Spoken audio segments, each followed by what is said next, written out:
Hey YouTube, it is July 30th, 2020, and we are going to go over very quickly what a top tier CPU build you can go with that is cost effective.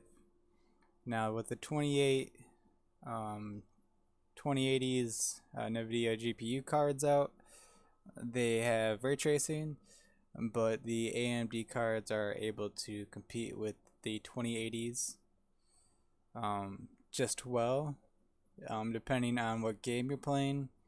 AMD Radeon 3700 series is better, and at other times the NVIDIA RTX 2080 series 2080 models are better in frame rates per second. So it really depends. So this build showing up here in the top right, $1,377, but two of the parts we can get at Newegg, so the actual price is about $1,250 for this build currently on July 30th, 2020. This is like top end. You probably even bump this down a little bit if you wanted to cut back on some of the stuff that I picked high quality to remove possible bottlenecks that I may run into. But if you're not going to run into the same bottlenecks as me, you guys can downgrade in some of these things. The first thing we should look at is the graphics card, which is the FFX RX 5700XC Thicc, which can be clocked up to 2025 megahertz, which is that's like top end. You can't really get much faster than that. And then you get your 8 gigs of RAM, which is quite a bit. I would maybe perhaps consider doing a dual motherboard.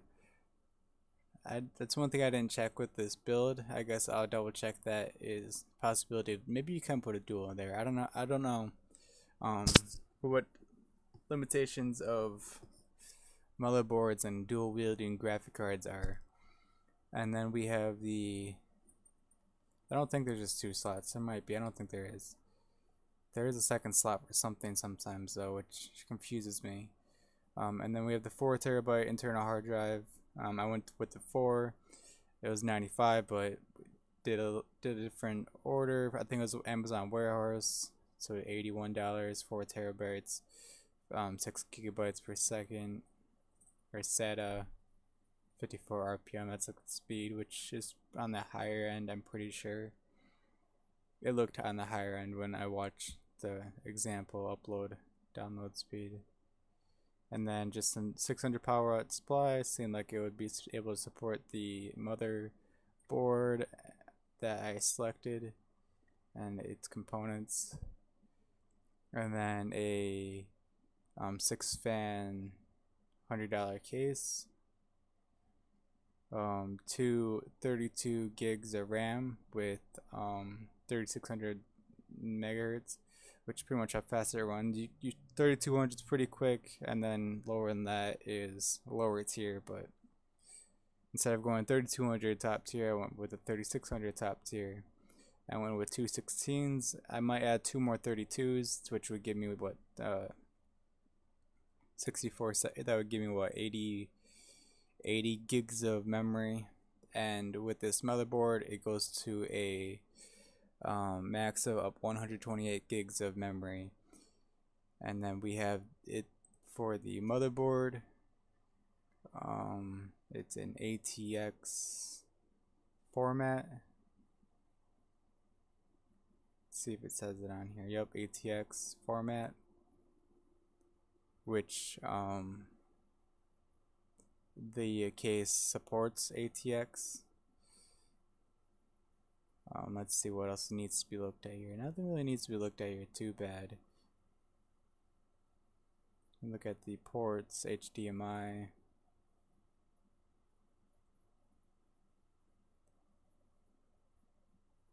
Two USB ports, PS2 gaming device ports.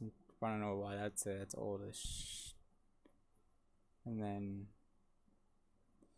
let's jump over to the case, because that's something to look into. And then let's go look at the processor and also the cooler that comes with the processor. So I'm gonna explain this build real quick. Let's just look at some of the features of this one. We can add a 240 millimeter cooler. So then your 3 hard drives go there, 1, 2, 3, and then your power supply slides in there to the back. Your graphics cards comes through there to the back, and then your fans jumping over here. That's the what's built on the case, and then the ATX is the bigger board, which is this entire board. The style of that, the color format. So yeah, when building this, basically power supply, motherboard goes in the back here, hard drive goes in here, power supply that runs its cords up to connect the hard drive to the motherboard, and then the graphics card is not hard to learn how to plug a graphics card into a motherboard, and then plug your processor with the cooler on it and cooler paste, put your processor and then your cooler and your cooler paste into the motherboard section, and then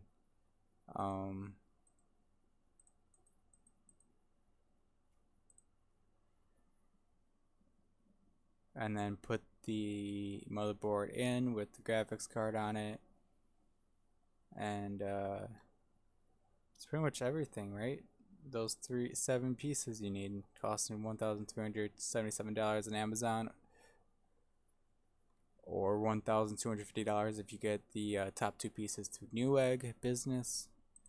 If anything, just type the entire part into Google, and you'll just shop around, try finding the cheapest price.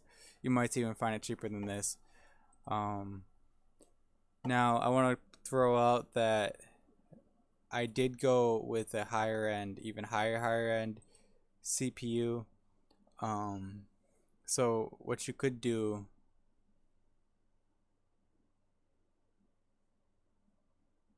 is you could go with a lower end CPU or motherboard, which you can go with one of these, the MSI B4050 Tomahawk. Let's see, right here, right? Yeah, that B450 Tomahawk Max.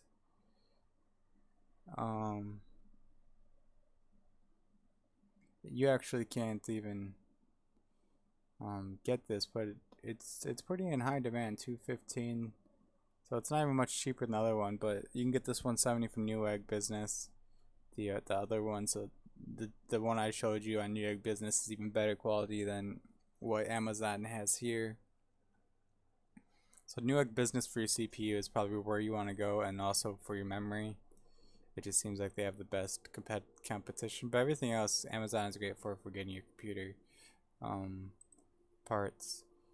So let's pull off what I already bought. So I already bought this, and I already bought this, and then we're going to proceed with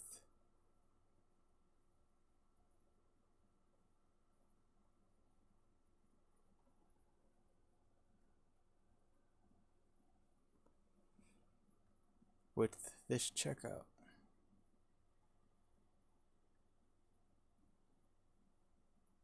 Alright, if you have any questions, put it in the comment below. In the description should be the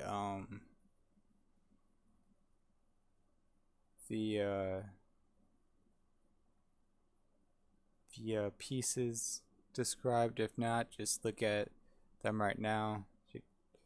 600-watt power supply. That's nothing too hard to find. 4 terabyte hard drive. You can go even lower than that, but it's just worth to go to 4. I mean, 2 is 50. I mean, 2 to 4 it's an extra $30. Ryzen 7 3700 8 cores, 16 threads. You can go down to 6 cores or 8 threads, but honestly, just it's I would just, you can probably save $100 on this, but I definitely want something that has high processing for video editing, high simulations in Excel, and system